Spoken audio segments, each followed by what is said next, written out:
I mean, was it you that put it on the group? Yeah, it was me. Something about a gentleman, I'm going to call him a gentleman now, who is building his house and decided to build a space. No, he tweeted. I want to tweeted. Bring out Yes. the tweet safe. That if he's going to build his house, and he's going to build a special place where his mom can come and live in, but it's still going to be not in his space with his wife, but it's going to be in their space. If my mother wants me to build a flat for her inside my own house, so she can stay with me, in brackets, her son, she'll have a flat inside that compound. If you, as my wife, can't stand that, you can pack your belongings and the next day and leave. So men and their moms, very touchy subject. So delicate, because the truth is she was a woman in his life, all his life, and the number of years you spent with this guy and the number of years he spent with her, you can't compare it. I'm just talking about just years now of interaction, love, and all that. But from the sentimental angle, you know, the woman packing her belongings and going, it's too far.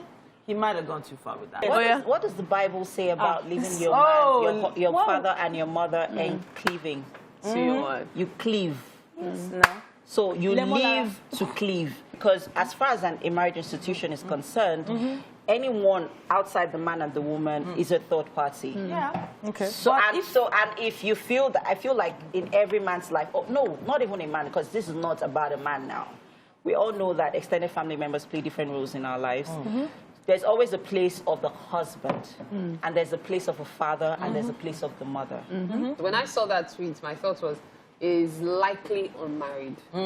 So he's speaking what he's intending to do when he gets married. Now, the reality is, when you're married, it's easy to build castles in the air.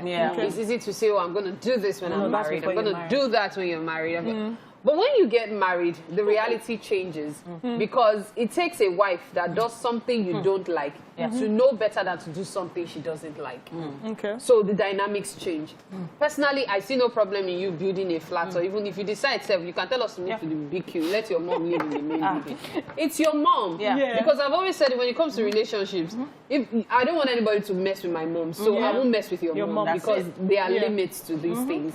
But when you get married, certain decisions have to be taken as together. There are actually advantages to having a close family member around almost all the time. I'm not saying all the time, I'm saying almost, because when it comes to childcare, childcare now is so risky. Look at all these stories you're hearing about kids being molested by, you know, God knows who.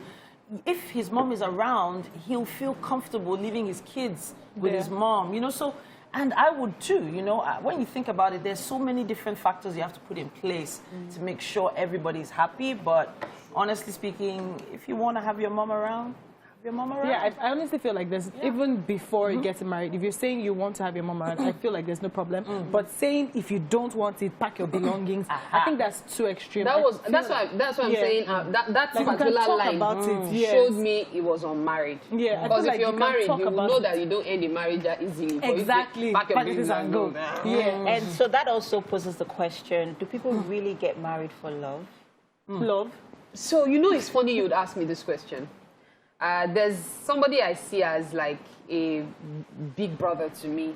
And last week I was having a conversation with him. And one of the questions he asked when we were talking about something was, do you love him? And I realized that so many people do not marry for love. So what they marry for? They marry for convenience. They marry because they're tired of, you know, they're tired of being single. They're tired of paying the bills alone. Even guys, yes, they want a woman that... Talking about a woman that can pay the bills with them. There was something you were also talking about. Yes. I asked the people. So I was with a friend last weekend, and we were hanging out, and he was complaining about how he bought a girl. This conversation. So he bought this girl, and she has an iPhone 6, and he bought an 11. And the girl was angry that he didn't buy her a 12 Pro Max. So then he said, quickly, give me 20,000 naira. And she said, she doesn't have. And he said he collected his 11 back. And I said, quick question. Can you date someone that earns the same amount as you? That's a very good one. Perhaps you can even share that via social media. We'll talk more about this in the course of the show. I think we should. At the end of the day, there's a China version of iPhone. Use the hashtag Wake Up Nigeria on TVC and let's hear what you think.